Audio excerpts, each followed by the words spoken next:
qu'il avait déjà tracé sa carrière petit, puisqu'il nous avait écrit, nous, son évolution sur un papier. Je crois que c'était Bondy, c'était Clairefontaine, c'était club professionnel, club européen, le Real Madrid, gagner la Ligue des Champions, c'était équipe de France et c'était champion du monde. Il a écrit à 10 ans, ça. C'est l'histoire d'un phénomène appelé à tout changer sur la planète football.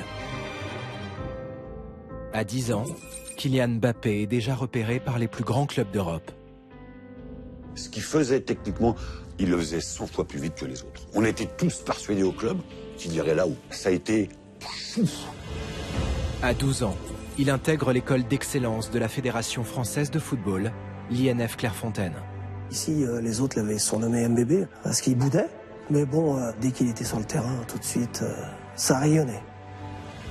À 14 ans, il rejoint les rangs de l'AS Monaco, son premier club professionnel. Je suis tombé sous le charme du gamin. J'avais jamais vu ça au niveau maturité. C'était extraordinaire. Je dis à Kylian, ton cœur sera monégasque. Et droit dans les yeux, hein. Il me dit oui, j'en suis convaincu et je vais aller loin. À 17 ans, il devient le plus jeune buteur de l'histoire à Monaco, en lieu et place de l'attaquant star de la principauté, Thierry Henry.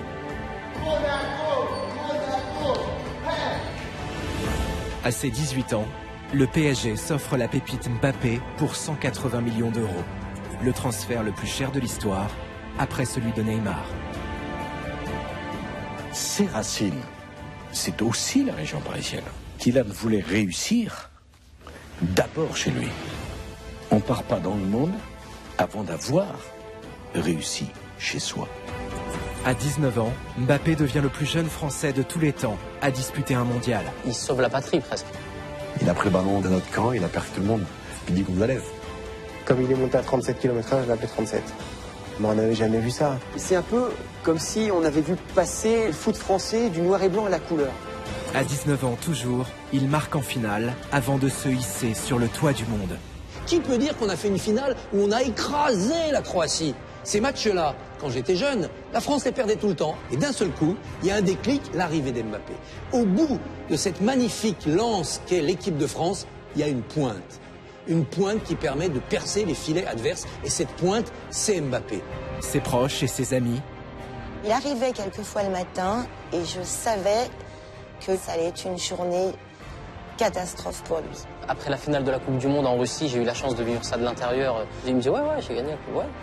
Mais bon, la Coupe d'Europe, on n'a pas gagné la Coupe d'Europe encore. Je lui dis mais tu te drogues, c'est pas possible.